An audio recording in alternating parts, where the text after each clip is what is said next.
Uummanni Iraan immoo deebii isaan deebisan kan arginu sun hedduu waan nama gammachiisuu fi jabina isii agarsiisuun isii biyyi sun hangam takka akka jabduu taatee fi hangam takka keessi isii akka jabaa ta'e kan agarsiisudha. qaroominni isaanii yoo kufe isaan jiraachuun faayidaa hin qabu yaada jedhuudhaani.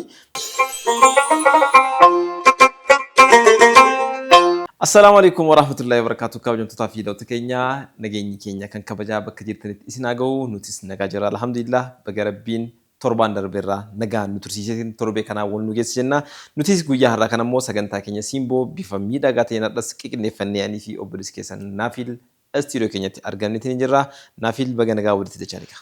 Mammi baga nagaa walitti deebinee guyyaa har'aas sagantaa Simboo keenya torbaan daawwattoota keenyaaf qabannee dhiyaannu guyyaa har'aas qabannee dhufnee jirra. Akkuma baratame hanga dhuma sagantaa keenyaatti waan tunaa jennee daawwattoota keenya kan afeeru ta'a.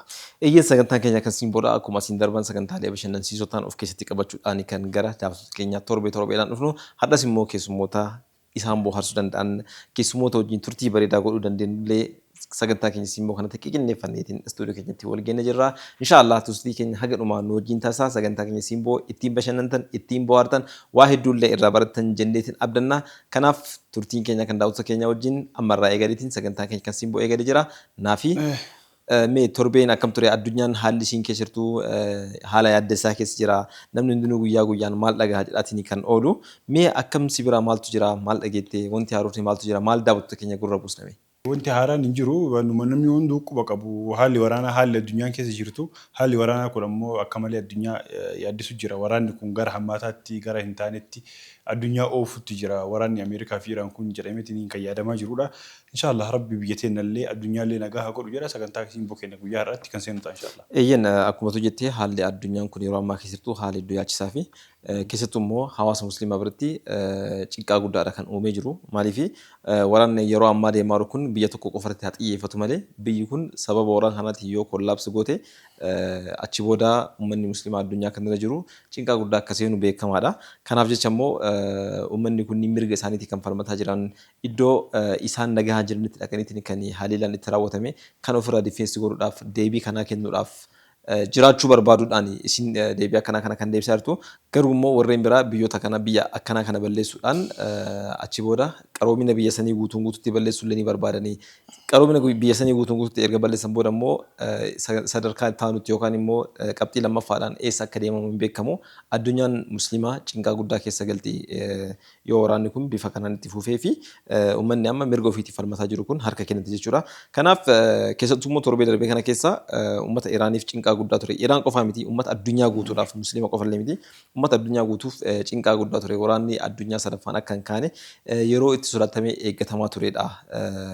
Yeroo muraasa Tiraamp uummata Iraan yookaan immoo mootummaa Iraaniitiif kennee wal qabateetiin waan guyyaa murteeffame kana keessatti hamma sa'a kanaatti waan akkanaa yoo hin goone qaroominni Iraan waggootaaf ijaarrataa turte akka guutuun guutuutti barbadaa'uudha kan dubbataa ture. Garuu immoo rabbiin zaaliman ittiin cadhisu uummanni Iraan immoo deebii isaan deebisan kan arginu sun hedduu waan nama gammachiisuu fi hedduu hagam takka uummanni sun biyya sana akka jaalatu cinqaan yookaan immoo cunqursaan isaan waggoota hedduuf keessa galchanii turan uummata akkamii akka ijaaree jiruudha kan halkan gaafsanii argine. Bakkeewwan misoomaa bakkeewwan seenaa qaban bakkeewwan qaroomin Iraan gurguddoo ta'an mootummaan isaan miidhuuf deemaa kun hin balleessine jedhee erga dubbatee boodaadha. Hawaasni biyyattiidhaa guutumaan guutuutti bahuudhaan hiriira uumee iddoo ofii san tikfachuudhaaf kan bahe jechuudha. Kun maaliidhaaf ta'a?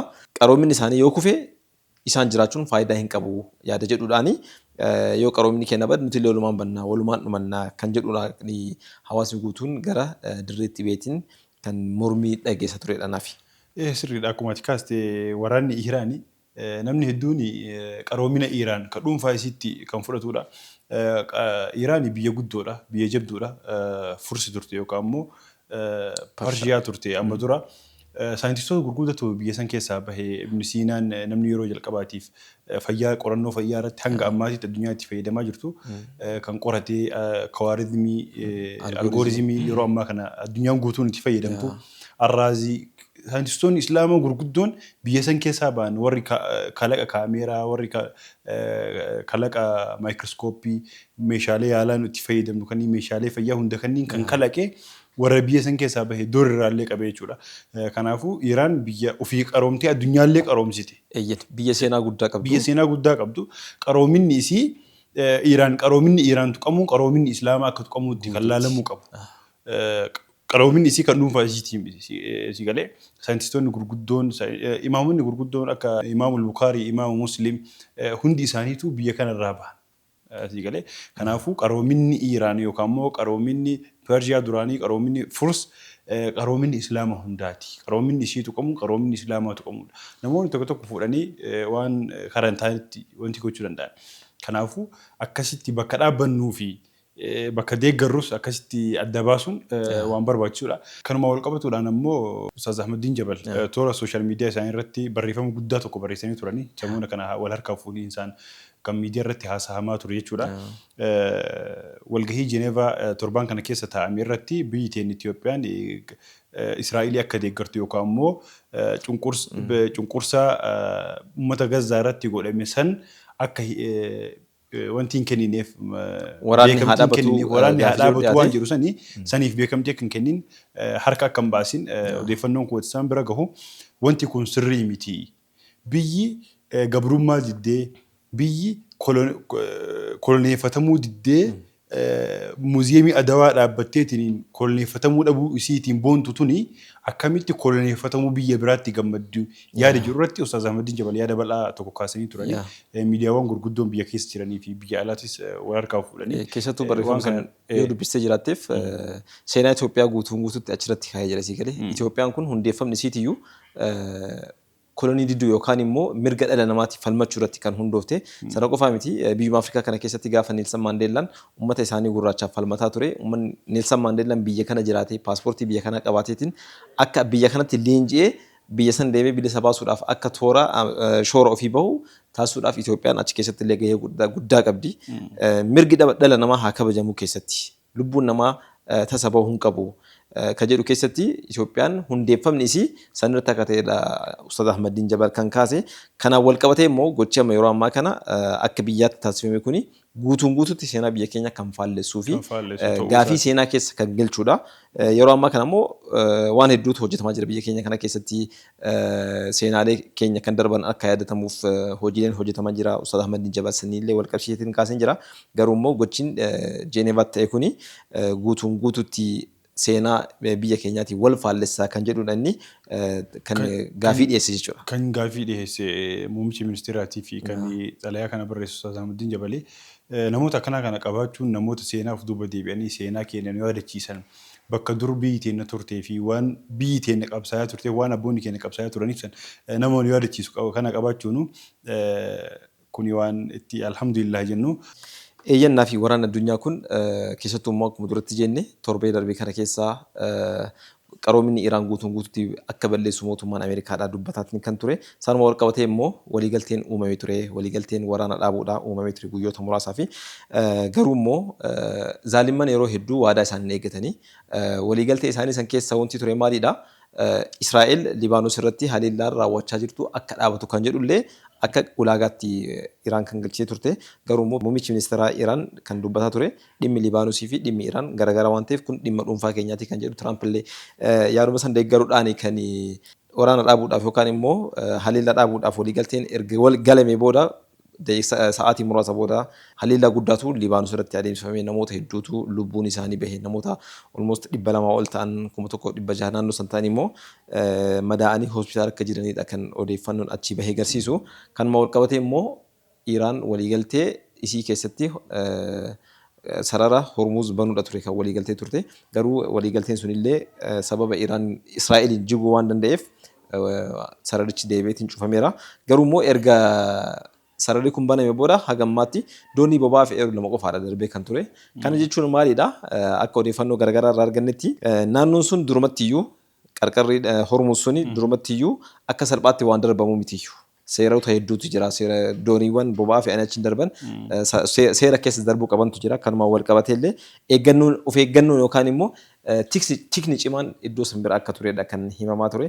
Kanaaf Iraan akkuma waggoota hedduuf qabatee turte sararri kun sararri isiin yeroo rakkoodhaa baaftee addunyaan akka isii dhaga'u ittiin gootu keessaa isa tokkodha. Isiin illee waggaa kana keessa wanti argine kan waggoota hedduuf ergaa qoqqobbiin irratti dhaabatee booda itti dhaadataa turte keessaa isa tokkodha kan baafteetiin gaafa darbe kana addunyaan guutuun rakkina boba'aa keessa akka galu kan taasiste.